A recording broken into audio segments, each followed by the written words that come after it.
안녕하세요. 지난 시간 내 몸을 우주처럼 아끼라는 허준 선생님의 말씀 잘 실천하고 계신가요? 그런데 주변에서 이런 하소연이 많습니다. 선생님, 마음은 굴뚝 같은데 몸이 안 따라줍니다.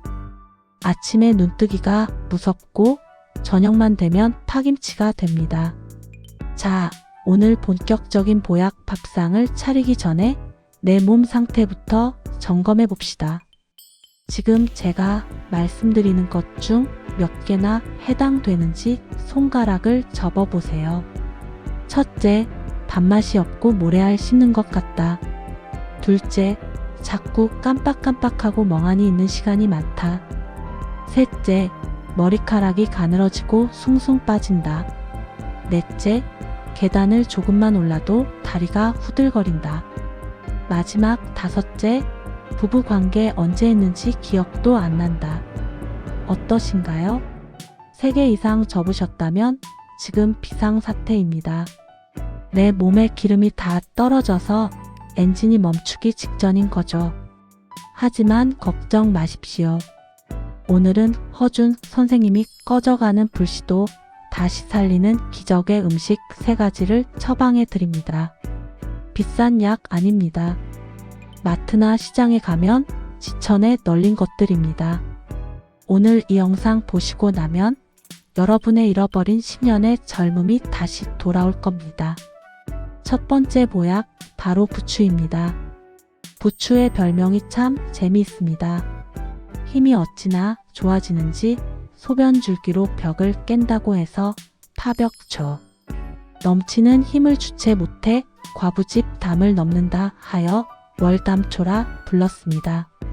동의보감은 이렇게 적고 있습니다. 부추는 간의 채소다. 심장에 좋고 아랫배를 따뜻하게 하며 가슴 속 나쁜 피를 씻어낸다. 한마디로 내 몸의 보일러이자 청소부라는 뜻입니다. 부추 그냥 드시면 질겨서 맛없죠? 이렇게 드셔보세요. 부추 사과 생채입니다. 부추 한 줌을 먹기 좋게 썰고 사과는 껍질째 채 썰어 넣으세요. 여기에 멸치 액젓 한 숟갈, 고춧가루, 참기름, 통깨를 넣고 살살 버무립니다. 식초는 넣지 마세요. 식초가 부추의 좋은 성분을 방해할 수 있습니다. 이걸 따끈한 쌀밥에 얹어서 쓱쓱 비벼 드셔보세요. 잃어버린 입맛이 싹 돌아오고 먹자마자 아랫배가 후끈해지는 걸 느끼실 겁니다. 두 번째 보약은 검은 깨 흑임자입니다. 옛날 신선들이 산속에서 이것만 먹고 살았다고 해서 거승, 즉 아주 크게 이기는 약이라고도 불렀습니다. 무엇을 이기냐고요? 바로 늙음을 이긴다는 뜻입니다. 동의보감에 보면 검은 깨를 오래 먹으면 몸이 가벼워지고 늙지 않으며 흰 머리가 다시 검어지고 빠진 이빨이 다시 난다고 했습니다. 우리 몸의 검은 머리, 검은 눈동자를 지키려면 똑같은 검은색 음식을 먹어야 한다는 게 한의학의 원리입니다. 검은 깨는 껍질이 단단해서 그냥 씹으면 소화가 안 되고 그대로 나옵니다. 가장 좋은 방법은 검은 깨 소금입니다. 검은 깨를 프라이팬에 타지 않게 살짝 볶으세요. 고소한 냄새가 진동할 때까지요. 그 다음 절구에 넣고 반 정도만 빻습니다.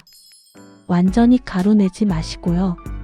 이걸 식탁 위에 두고 밥 먹을 때마다, 국 먹을 때마다 한 숟가락씩 뿌려 드세요. 아니면 우유나 두유에 타서 아침마다 한 잔씩 드십시오. 머리카락 힘이 달라지는 게 느껴지실 겁니다. 마지막 3번째, 이게 진짜입니다. 바로 구기자입니다. 인삼, 하수와 함께 3대 명약으로 꼽히는데 가격은 제일 착합니다. 재미난 전설이 있죠. 어느 벼슬아치가 길을 가는데 10대 소녀가 80대 노인의 종아리를 회초리로 때리고 있는 겁니다. 이런 불효막심한 하고 통을 쳤더니 그 소녀가 이 아이는 내 증손자인데 내가 준 약을 안 먹어서 저렇게 늙어버렸소 하더랍니다.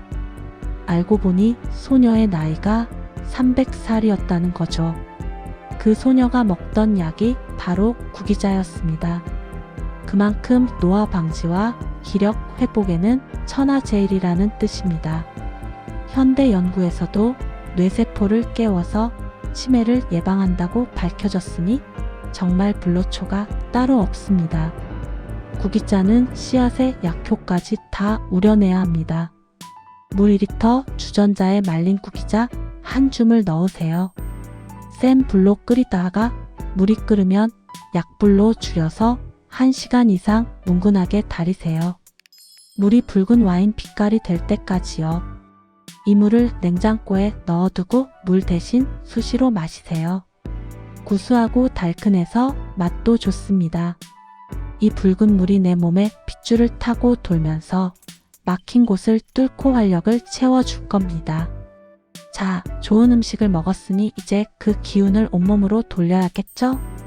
지금 당장 앉은 자리에서 따라할 수 있는 최강의 정력 지압법 하나를 알려드리겠습니다. 신발을 벗고 양말도 벗고 편안하게 앉아보세요. 발바닥을 봅니다. 발가락을 오므렸을 때 발바닥 앞쪽에 사람인자 모양으로 쏙 들어가는 곳이 있을 겁니다. 여기가 바로 용천혈입니다. 용기가 샘물처럼 솟아난다는 뜻입니다. 죽어가는 사람도 여기를 누르면 벌떡 일어난다는 급소 중의 급소입니다. 자, 엄지손가락으로 이 용천혈을 꾹 누릅니다. 아프면서도 시원하시죠? 숨을 내쉬면서 3초간 지그시 누릅니다. 하나, 둘, 셋 떼고 다시 한번 꾹 누릅니다. 발바닥에서 시작된 전기가 찌릿하고 허리까지 올라오는 걸 느껴보세요.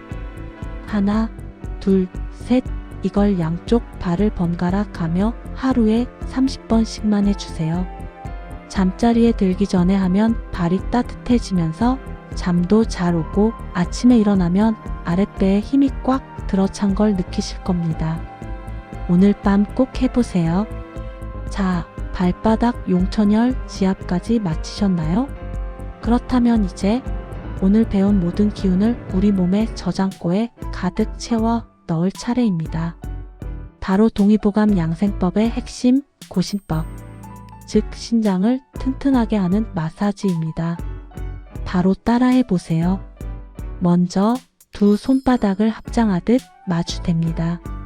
그리고 불이 날 정도로 빠르게 비비세요. 쓱싹쓱싹. 손바닥이 뜨거워지셨나요?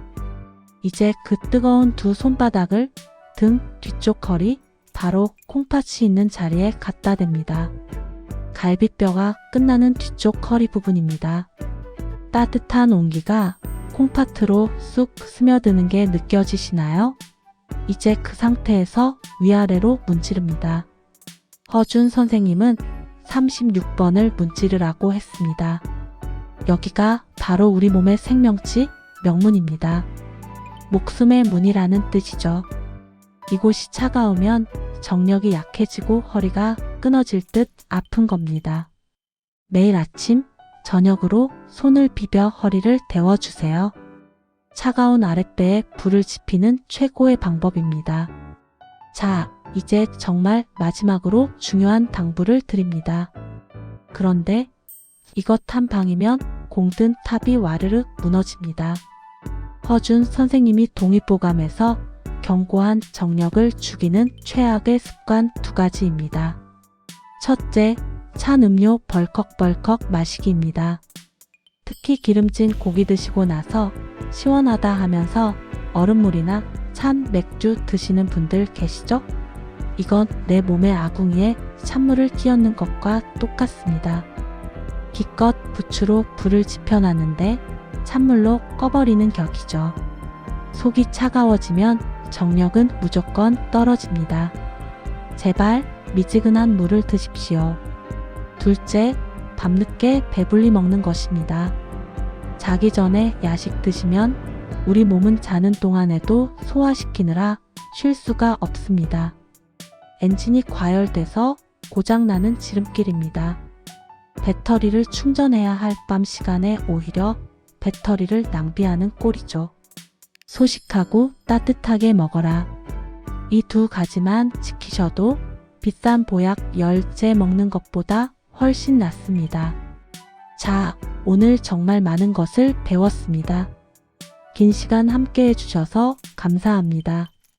벽을 뚫는 부추, 젊음을 되돌리는 검은깨, 300살의 비밀 구기자, 그리고 용천열, 지압과 허리 마사지까지.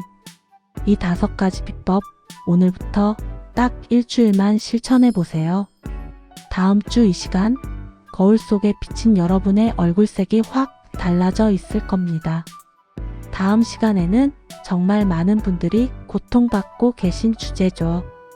눕기만 하면 잠이 안 와서 뒤척이는 분들, 새벽에 자꾸 깨서 화장실 가는 분들, 베개에 머리만 대면 3분 만에 기절하는 동의보감 수면 비법.